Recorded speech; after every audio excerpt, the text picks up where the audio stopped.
So, dagdag puwersa ng mga kapulisan.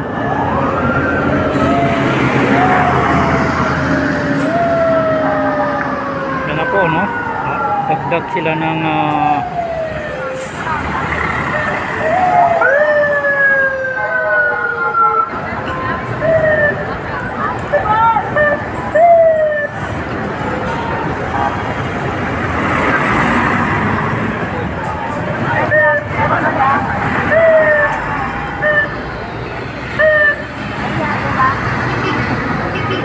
dagdag sila ng puwersa, mga babayan.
Nagkaroon ng tension kanina dito, mga kababayan. Nagkakaroon ng batuan.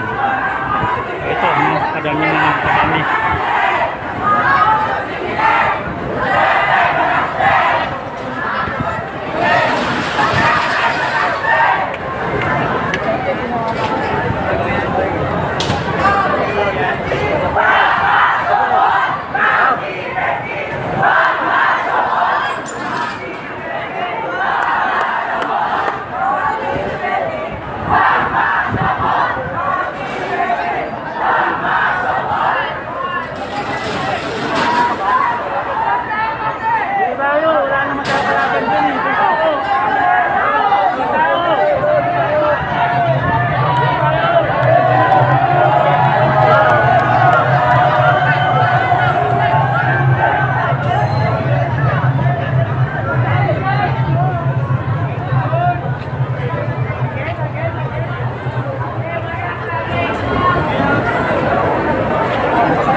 Para sa taong bayan na Eric Celis, kami po ay nagagalak na pumunta dito ngayon kaharap ang ating mga ordinaryong mga kababayan na mga biktima ng kabulastugan nitong Pangulo na ang tinatawag ni Presidente Duterte sa kanya ay isang drug addict at bangak. Sinabi ni Presidente Duterte nung una naming rally doon sa Davao na napakaraming tao. At sabi ni President Duterte, nung tinanong siya kung susuporta ba kay Marcos Jr., sabi niya, I am sorry kasi he is a weak leader. He is a drug addict. Tama! Weak leader talaga! Kaya nga ngayon mga kababayan, dahil sa sinasabi ni President Duterte, nasa kangkungan ang ating bansa, mga kababayan.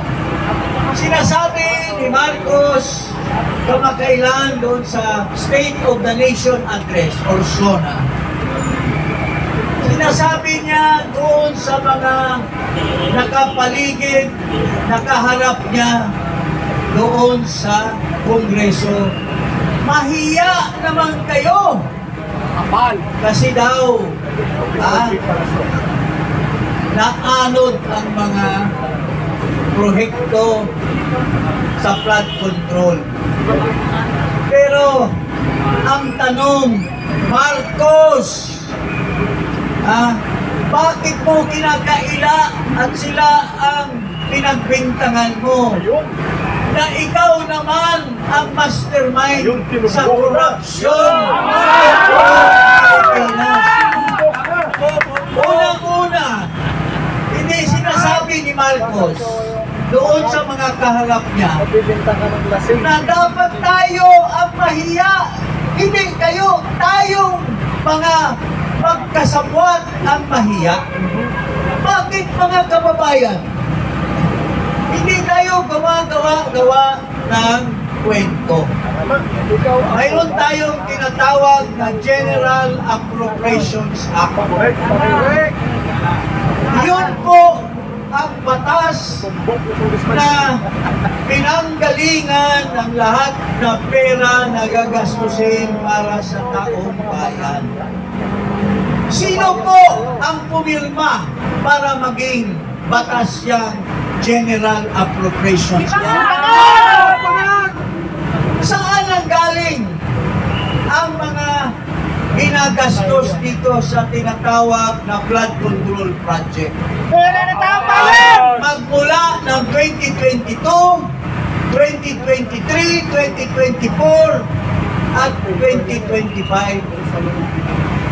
Mahigit na sa 1.2 trilyones ang salapi na ginugol lamang sa flood control, mga kaitsuunan, mga kababayan.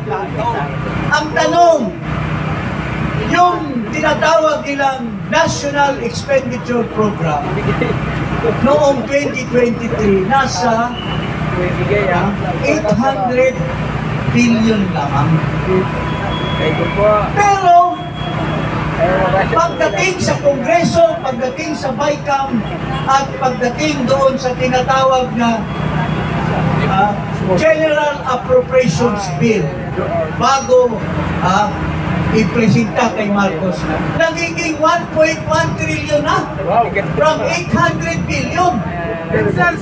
Kung ikaw ang Pangulo, kung ikaw ay hindi bobo, kung hindi ikaw hindi istupido, kung ikaw ay hindi tamad, at pinag-aralan mo yung trabaho mo, hindi mo dapat palusutin yung siningit na 300 billion. Pero anong ginawa ni Marcos? Pinaupayahan niya at pinaupahan niya. Saan yung mga pera ngayon? Ginasta at pinagpartihan ng mga congressman, mga employees, mga